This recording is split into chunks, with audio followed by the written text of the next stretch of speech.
خالدين فيها أبدا رضي الله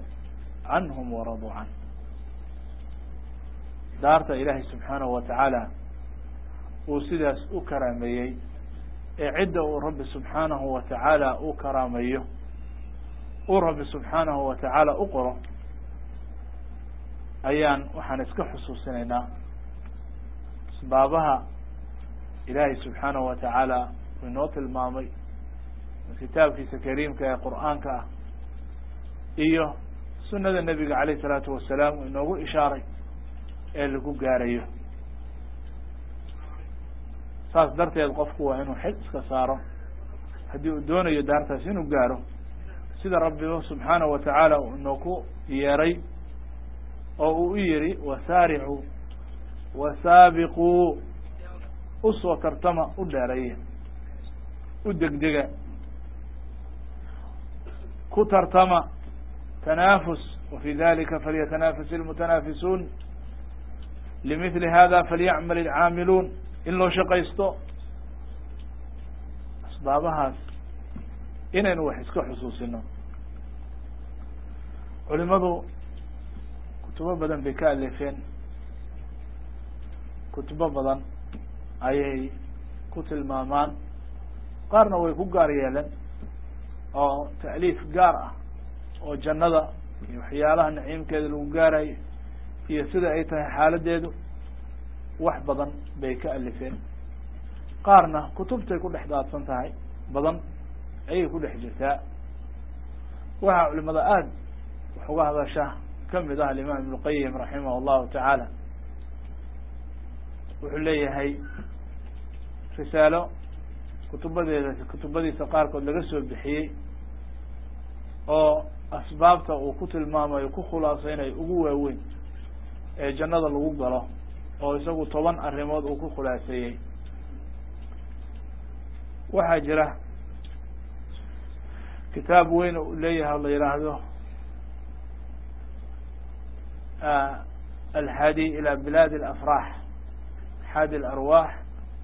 إلى بلاد الأفراح بلاد الأفراح ودولك فرحة وجنة جنوينك الله سبحانه وتعالى إنها جنان وليست جنة واحدة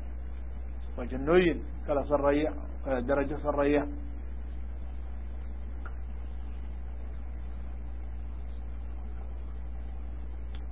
كواحد لقد بنغفكم مؤمن كاه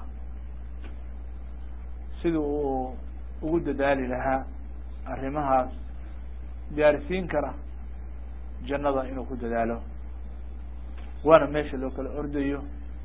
oo dadka caqliga leh ay u tartamaan asbaabaha sheekhu sheegay iyo asbaabo kale badan oo quraan kariimka iyo sunnada nabiga kaleey salaatu wasalaam ku timiba ayaan jeclahay inaan insha Allah taala aan wax ka ishaaro la'allaha inay noqoto xusuus iyo dhikra وذكر فإن الذكرى تنفع المؤمنين dadka mu'miniinta ah ayaa xusuustu wax tartaa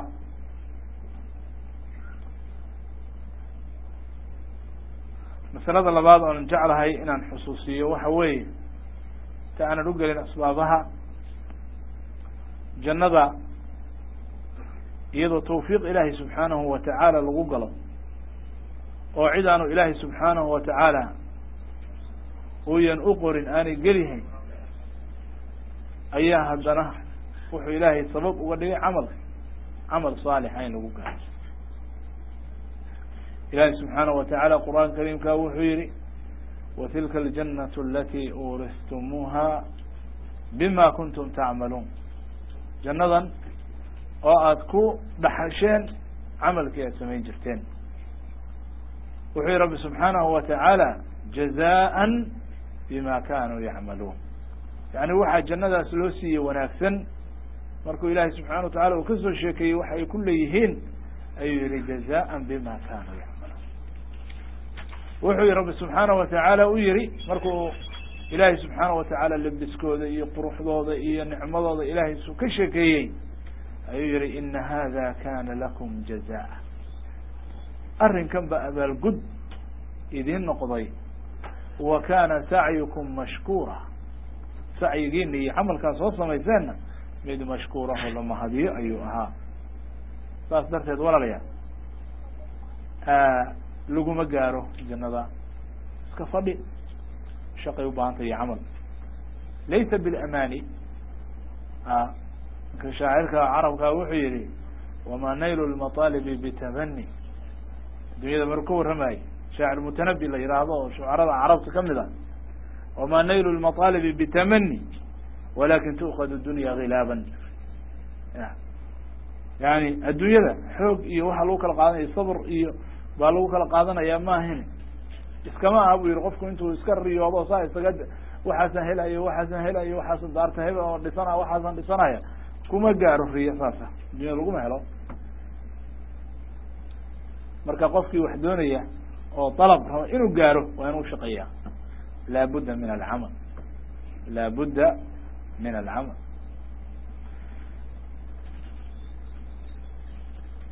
صابته الرئيسة وأسبابها هذا هو مرة الإمام ابن القيم رحمه الله تعالى وحكى إشاري مركا هراء كو وحكى لغي قراءة القرآن بالتدبر وتفهم لمعانيه قراءة القرآن بتدبر وتفهم لمعانيه القرآن كآخر انتيسا أو ستدبر أهل آخريه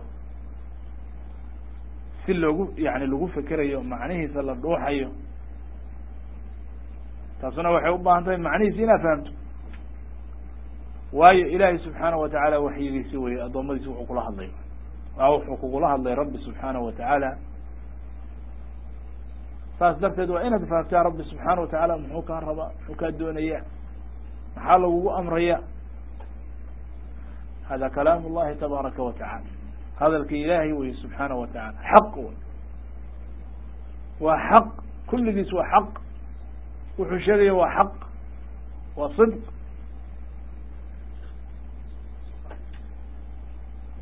فأصدرت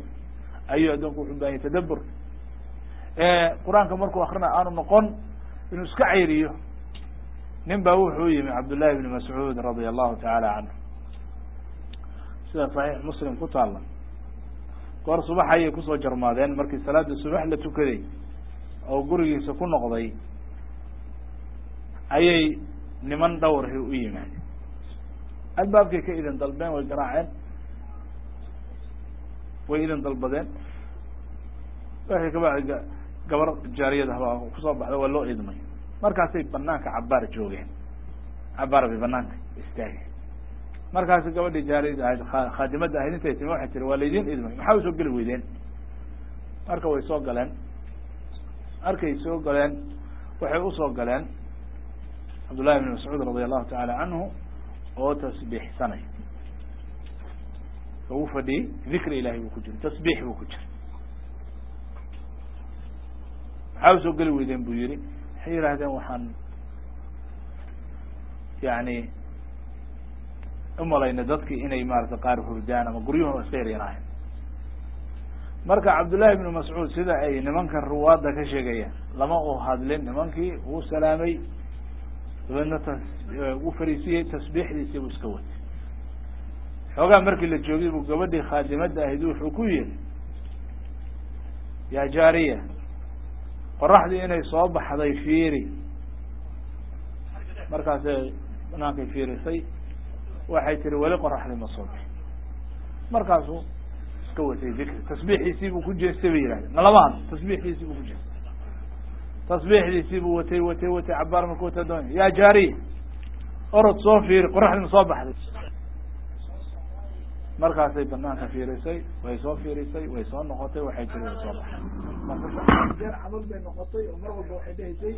laba jeer hore waxay tiri ma soo bixin tasbiixiisii إلى أي ترى صباح وي مركز ووحو أخرستي ذكر أين مكون الحمد لله الذي أقالنا يومنا هذا ولم يهلكنا بذنوب إلهي subxaanahu watacaala maalintan inoo dhaafay oo dembigana inoo dhaafay oo maalintan aan halaagin sababtu waxay tahay cabdullahi bn mascuud radia allahu tacaala canhu wuxuu og yahay qiyaamuhu inay dhexayso waktigaas waktigaas alla lagu qiyaaso wakti qoraxda intaanay soo bixin fajarkii oo kale dhulkuna uu sii yahay baq bay saacaddu dhacaysaa wuxuu ka baqayaa marka waa dad ilaahay subxaanahu watacaala qalbigooda uu aakhira ku callaqan oo ilaahay xuskiisa uu carabkooda saaran yahay oo hamigoodu uu yahay aakhiro iyo qiyaamo wuxuu ka baqayaa qiyaamo inay ku dhacdo markaasuu akrina dikrigaasu wuxuu leeyahay ilaahay maantana noogu daray cumri oo aan maantana saacadii nagu ridin oo dembiga iyaga nagu halaagin baan ku mahadinaynaa arrinkaa waxaan ujeedaa dikriga uu ku jiro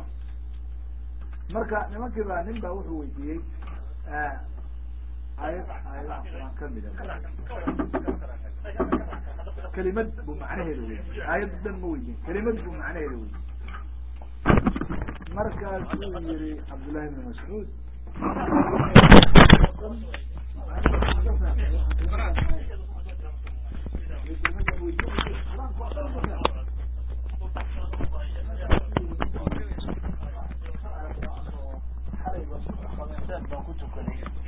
khamiisaan baan ku tukaday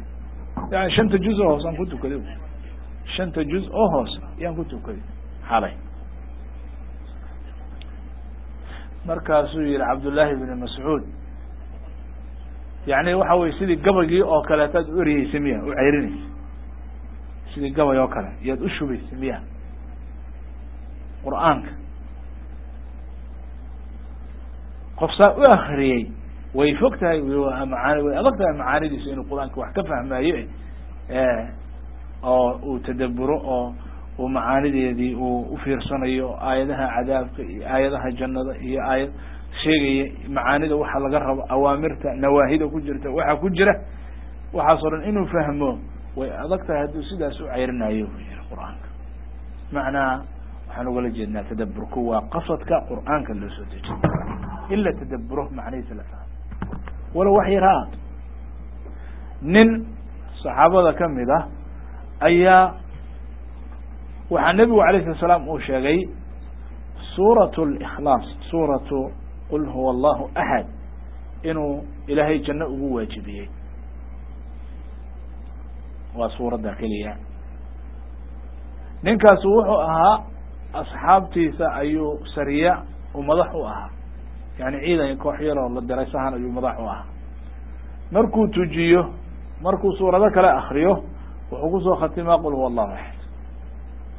aayado kasta u akriyo wuxuu ku daba xiraa qul huwa allahu axad marka ninkii bay usoo sheegeen nabiga alayh sala slam waxay yihahdeen ninkan saan weye xaalkiisu horta way la hadleen intaanay soo ishtakeyn markaasay yihahdeen adigu maxaad mar walba qul huwa allahu akrinaysaa saasaan u akrinaya bu yiri idinku maydin cajabisay mise idinma cajabin haddaad rabtaan sidaasaan idinku noqonaya imaam hadda idinaan rabina nin kale imaam ka dhigto hadda nin maaragtay wanaagsanna wuu ahaa marka sidii bay buu imaam ugu ahay nabiga alay sla slam bay u sheegeen wuxuu yihi nabiga alay sla slam maxaa kugu kalifay arrinkan maxaadsan qul huwa allahu axad suurad walba uga daba geenaysaa wuxuu yihi ya rasuul allahi waan jeclahay suuraddan sifaatkii ilaahay bay ka hadlaysaa marka waa ku macaansanaya waan jeclahay in akriyo had iyo jeer kama daali nabigu alayh sala slam wuxuu yihi jacaylkeeda qul huwa allahu axad jacaylkeeda ayaa janno ku waajibiyey jacaylkeeda ayaa janno ku waajibiyey marka waxaan ka fahmaynaa tadaburka qofku uu tadaburo macnaha inay janno geen karto in ilaahay subxaanahu watacaala janno ugu waajibinayo inuu wax badan ilaahay ugaga furayo asraartii qur'aanka allah subxana